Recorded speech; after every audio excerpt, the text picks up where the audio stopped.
that truck. I mean, we came in the first one, everybody, and then ran like 5 or 6 laps, came back in, made more adjustments with those old tires. And like I said, we just made a practice session and said, I can't thank them guys behind the wall, crew chief, junior joiner, and every one of them. Like I said, just kept using our heads the whole time and making very methodical changes, and it was there at the end. Thank you, Matt. And our third place finisher and our top Sunoco Rookie of the Year candidate, pole sitter, is Jeff Burton. He drove the number 4 Arrowhead Chevrolet. Jeb, I know you wanted to win very, very badly. You led some laps, competed for the win. Talk about your run out there today. Yeah, you know, I really wanted to win, but we had them covered half the race, and we were really good at the beginning, and you know, we adjusted to the track halfway, and we did a good job, and everything was good, and we still had them covered, I thought, and then I used the right rear tire a little bit, and a little bit too early when I had to get back through there after we pitted, and you know, that was my fault. I thought it was 40 to go, and it was actually 60 to go, and I went a little harder than I needed to. Take questions now for Jeb or Matt. If you have one, raise your hand. We've got 2 on the front row. We'll start with Jared, and then go to my man from Lynchburg. Yeah, Jared Turner at the Run of Times. I actually got a question for each of you guys. Start with you, Jeb. The contact with Ron, when Ron was leading, sort of what happened there from your perspective. And Matt, you had an extremely eventful day. Correct me if I'm wrong, but I think there was a penalty of some sort, and then there was also a collision later with John West. If you talk about those two. I ran in a little too hard and got into him. You know, it's not much else to say to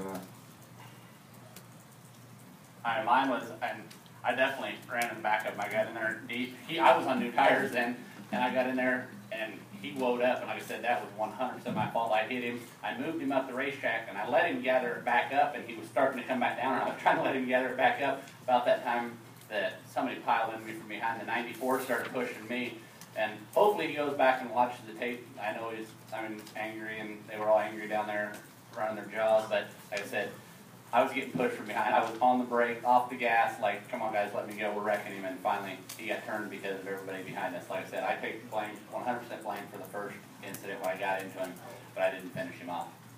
Just to follow up real quick, Jeb, did Ron say anything, or did he?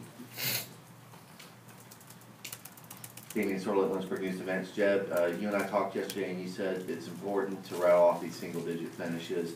Not the result you wanted, but a third-place finish coming off your result at Daytona. Are you happy with the progress that you made, that you were able to lead some laps today, and you were in contention to win? Yeah, definitely. You know, came a long way in a year's time. Last year I was running mid-pack here. You know, now we're leading laps, and got a good race team, and they never give up, and you know, they believe in me. And these next 4 racetracks I've been to, and we want to get more single-digit finishes and lead laps, and maybe get a win, and you know, the big picture's in Miami. Other questions right here in the middle, please, and then the gym owner. Charles Rourke started you. Did the board give you any advice today on the radio or talk to you?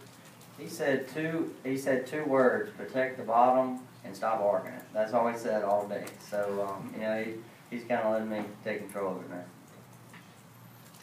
Go ahead, Jim. Jim Utter, Charlotte Observer. Jeb, did you learn anything from the last restart and then the final laps of dealing with Matt and with Johnny that you think might help you the rest of the season? Yeah, I just like I said, the 2 cautions before last, right before or right after the 54, and somebody else pitted. When they pitted, I went, and you know, I just went a little too hard, and I've used my right rear tire just a little bit, and you know, it cost me the win. Other questions? For one more here from the front row. I love the tire. That's the way it should be. Jeb, just from your perspective, did it seem like Johnny, I mean, obviously he was sort of hanging around all day, but it seemed like there at the end he kind of came out of nowhere? Yeah, a little bit. I just, man, if I would just save my stuff a little bit more, I don't think it would have ended like it did. But the 88, the new tires, man, I didn't have anything for him. But Johnny, I think I could have held my ground, but we'd have probably got to battling, and he would have slipped up in there. So you never know what would happen. Goodyear brought one.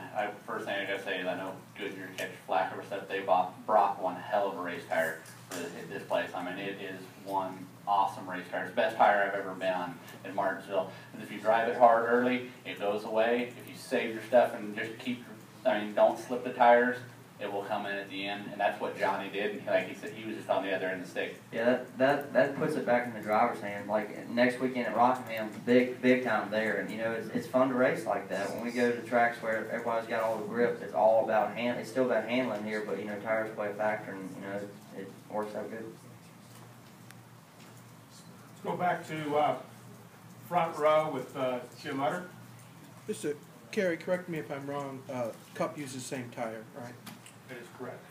Matt, from your experience, given what you saw today, what do you think tomorrow's race will be with those tires? It's going to be one of the best races in Martinsville, without a doubt. I mean, I think you've seen it a long time here. I mean, I honestly believe that. The first run, I think I ran maybe a little bit too hard. I was definitely too loose, and I should have known better. The truck went away. We had cords out of both of our tires on the first run, and after that, we just kept adjusting with it and got it a lot better. But it's weird. The track doesn't put down any rubber and saves it. You think usually you come here and it puts down rubber as the race goes on, and it doesn't play into effect as much. But the rubber didn't lay down, so you definitely had to put it back in the driver's hand. And like I said, you can't abuse the tires. The first 20 to 30 laps of the run, you cannot slip the tires. Every time you slip the tires, you basically knock off a half a tenth to a tenth on your lap times, and it's going to fall off them sooner. Do you think a lot of people will be surprised when they get through their first run tomorrow? Absolutely. I know I was shocked, big time. Okay, guys, congratulations. Thank